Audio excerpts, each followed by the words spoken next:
Greetings everyone, Ronan Mack here. Hope the day is finding you well. Just going to give a little feedback discussion on the State of the Union address which we had on Tuesday night.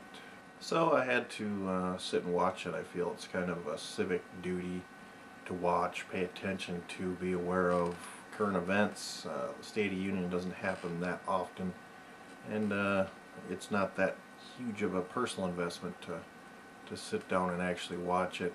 I know the rest of my family kind of scooted out as quickly as they could as soon as I turned it on and made it clear that I intended to watch. So I sat down with my little notepad and watched and learned. You know, it can be hard. I wasn't a Obama supporter, nor did I vote for him in the last election, presidential election.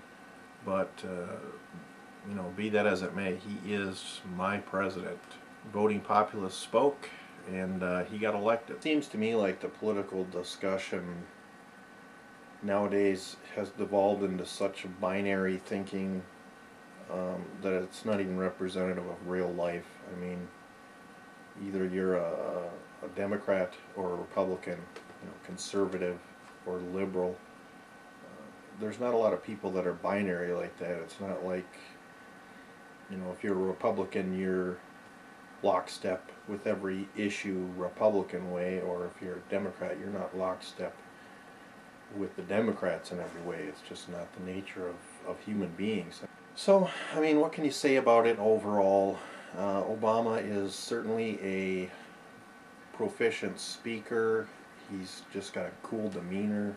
He can't just go out there after the shellacking that his party took in the last election and not make any concessions. He's going to look like a fool. But on the flip side, he's not going to go out there and betray everything he believes in either. I mean, so basically, he didn't go out there and do anything I found terribly brilliant or terribly surprising.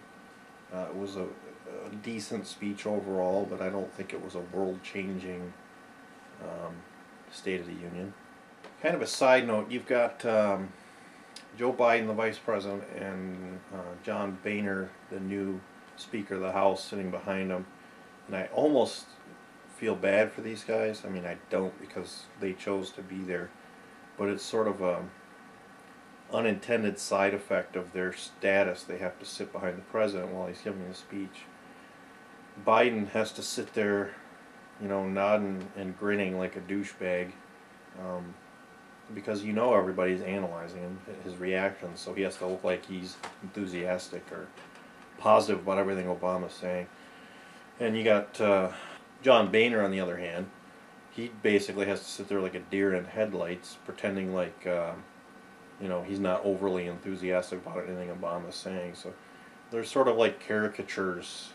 I mean, they're not entitled to react genuinely to anything the president says. They have to kind of follow their playbook so they can play their characters. So if I had to say or pick one thing out of the speech that impressed me as the overall theme, it seemed like Obama is starting to lean more towards American exceptionalism. I know he said previously that obviously I think America's exceptional, just like a Norwegian thinks Norway's exceptional. Or when you get right down to it, I think America is exceptional, but if you make that statement, you've got to be prepared to back it up with why. Which he kind of did. I mean, when he's talking about Joe Biden and John Boehner both, how they came from humble beginnings, and through the glory of the United States system, they're able to, through their own efforts, to increase their station in life until such point where, you know, they're the Vice President and the Speaker of the House respectively. And those come into being based on liberty. We as American citizens have the liberty to do as we choose. And you succeed and fail based on your own efforts or lack of efforts.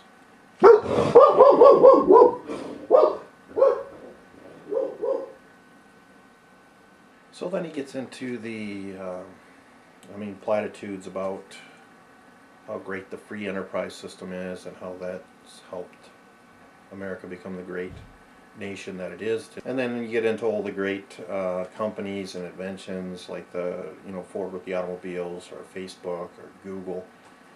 And then he starts talking about government investing. I don't think there was a lot of government investment into Ford companies. I don't think there was government investment in Google or Facebook. So his own examples kind of contradict the point he's trying to make, it seems to me.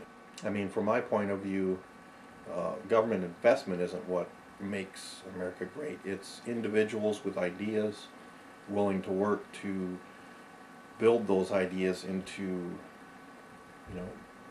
ways that make our country greater. Then, of course, he gets into the health care bill that was ramrodded through, even though he declared it was going to be a freer, more open government, and all these debates were going to be on C-SPAN. This health care bill got crammed through, and Nancy Pelosi even said that, we have to pass it just so we can see what's in it. And I think myself and most people in America still have no idea what's in it, because it's this ginormous piece of legislation with a million clauses, and of course there's earmarks in there as well, even though he's not going to pass any legislation now that has earmarks in it. But there you go. And he has to go back and say, well, we can't go back in time, we can't repeal this thing, so, Republicans should just lay down and let it be, and we'll move forward from here.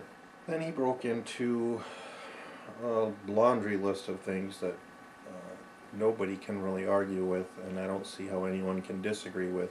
Government certainly needs to be streamlined. It needs to be made more efficient. They need to be 1,000 times more cost effective.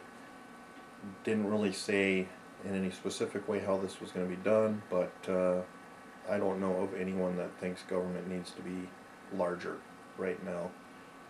We spend way too much for what we get. So where does that leave us exactly? Like I said, I wasn't blown away by it. I wasn't incredibly disappointed by the speech. Didn't fill me with any greater hope that I didn't have prior to watching it, simply because, like I said, I'm not looking for the government to do anything to make my life better. I think the success or failure in your life should depend on the actions that you're taking and have absolutely nothing to do with the government whatsoever. I don't know, I think it falls back into one of the reasons that I love the show Firefly, or the movie Serenity, so much, is they're basically libertarians in space. Captain Malcolm Reynolds just wants to be free and liberated enough to live the life that he wants to live without the government interfering with him. So because he lives in sort of a big government oppressive political system, he's got to do illegal things just to maintain the lifestyle and build the little family and keep his family together in that system. And that's sort of, I don't know, speaks to a lot of libertarian issues that I tend to agree with, so it helps me to enjoy the show more. So basically the State of the Union is things could be better, things could be worse.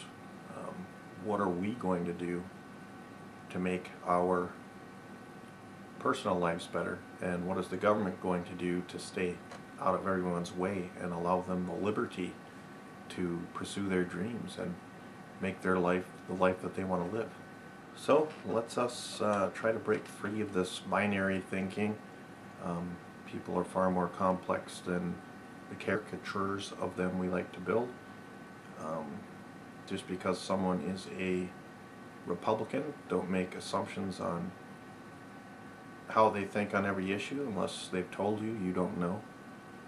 If they claim to be a Democrat or a liberal, again, you can't make assumptions on every issue. You have to really be open to discussing things without pigeonholing people in order to find out really where they stand. So here's to hoping that 2011 ends up being a better year for everyone. That's all I really have to say on the State of the Union address. Thank you, and have a good day.